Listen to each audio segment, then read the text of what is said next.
Shalom dan selamat sahabat kepada seluruh teman-teman dimanapun berada. Kembali lagi bersama dengan saya, Ariel Kurnaidi, dan pada hari Sabat ini kita akan kembali untuk mempelajari pelajaran sekolah sahabat kita di kelas Cornerstone. Dan saat ini kita telah tiba di pelajaran yang keempat dengan judul Meninggal Karena Uang. Ayat intinya diambil dari dalam Kisah Para Rasul pasal 5, ayat yang pertama dan ayat yang kedua. Demikian firman Tuhan. Ada seorang lain yang bernama Ananias. Ia beserta istrinya, Safira, menjual sebidang tanah. Dengan setahu istrinya, ia menahan sebagian dari hasil penjualan itu, dan sebagian lain dibawa dan diletakkannya di depan kaki rasul-rasul.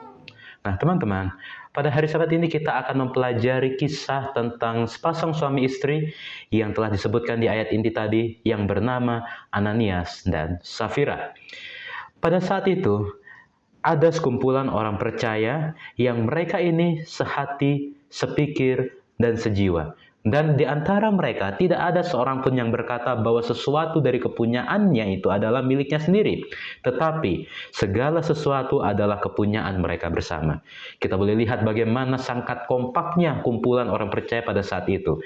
Mereka menganggap apa yang mereka miliki adalah milik mereka bersama. Dan dengan kuasa yang besar, rasul-rasul ini memberi kesaksian tentang bagaimana kebangkitan Tuhan Yesus, dan mereka semua hidup dalam kasih karunia yang melimpah-limpah. Karena apa? Karena tidak seorang pun yang berkekurangan di antara mereka. Oleh karena semua orang yang mempunyai tanah atau rumah menjual kepunyaannya itu, dan hasil penjualan itu mereka bawa dan mereka letakkan di depan kaki rasul-rasul.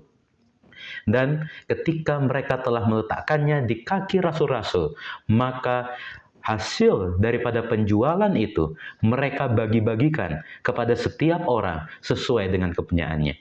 Ketika seseorang telah menjual hartanya, menjual tanahnya, atau menjual rumahnya, maka hasil dari penjualan itu dibagi rata terhadap orang-orang sesuai dengan keperluannya.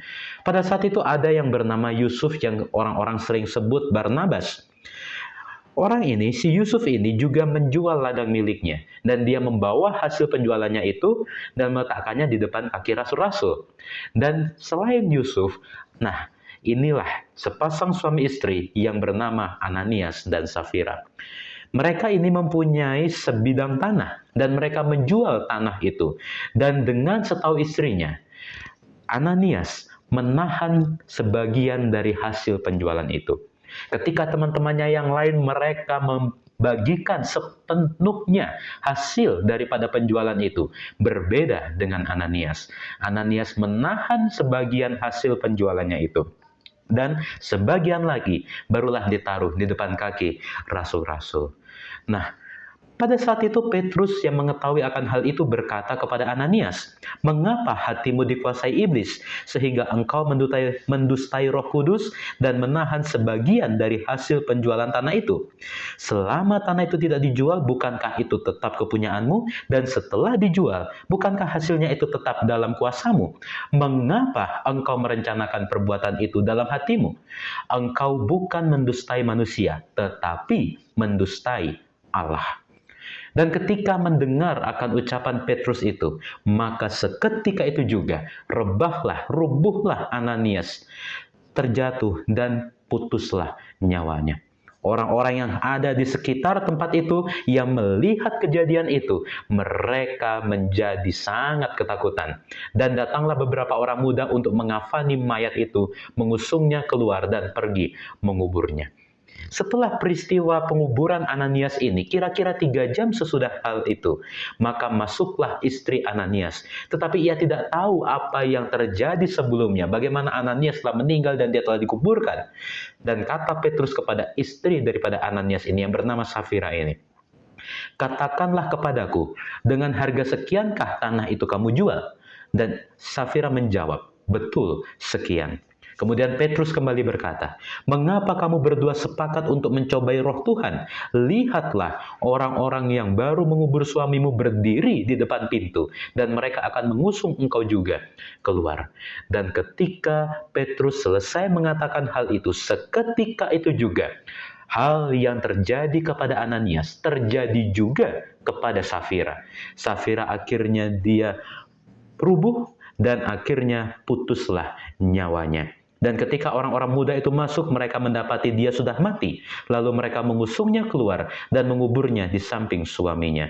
Maka sangat ketakutanlah seluruh jemaat dan semua orang yang mendengar hal itu. Nah, teman-teman, apa yang boleh kita pelajari dari pelajaran sekolah sahabat kita di hari Sabat ini? Judul pelajaran kita adalah meninggal karena uang. Ketika Ananias dan Safira, mereka tamak, mereka berusaha untuk mendustai Tuhan dengan mengambil sebagian dari hasil penjualan itu yang seharusnya mereka sepenuhnya mereka serahkan. Maka Tuhan tidak senang dengan dosa yang mereka lakukan. Oleh karena itu, seketika itu juga Tuhan memberikan hukuman kepada Ananias dan Safira dengan mengambil nyawanya. Pelajaran yang boleh kita ambil di pelajaran hari Sabat ini.